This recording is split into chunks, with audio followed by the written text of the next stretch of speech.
जिसका काम हो उसको ही करना चाहिए। एक गांव में एक धोबी रहता था। धोबी बहुत मेहनती था। वह जो भी काम करता, जो भी कपड़े धोता, बहुत मन लगा के धोता था।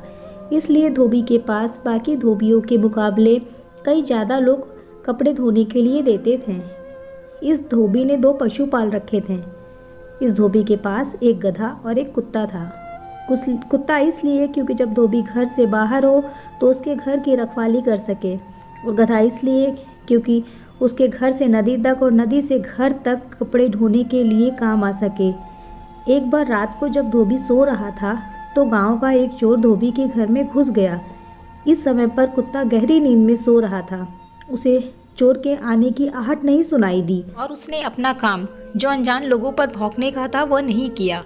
इस घटना के समय गधा जाग रहा था। गधा चोर को घर के अंदर जाता हुआ देख लेता है और वह सोचता है कि वह कुछ ऐसा करे जिससे इस चोर के आने की खबर उसके मालिक तक पहुंच सके, क्योंकि वो खूंटी से बंधा हुआ था।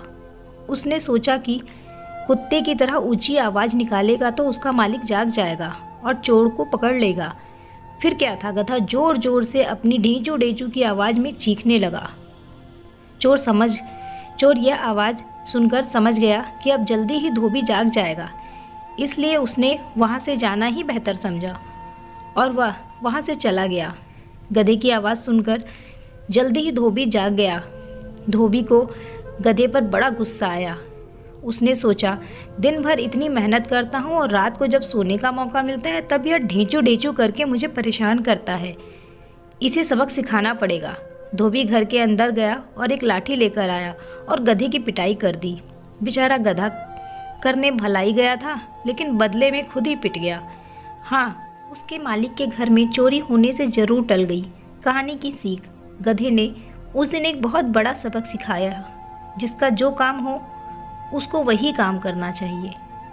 आशा करती हूँ आपको मेरी कहानी अच्छी लगी हो। कहानी अच्छी लगी हो तो लाइक शेयर कीजिएगा, चैनल को सब्सक्राइब करें।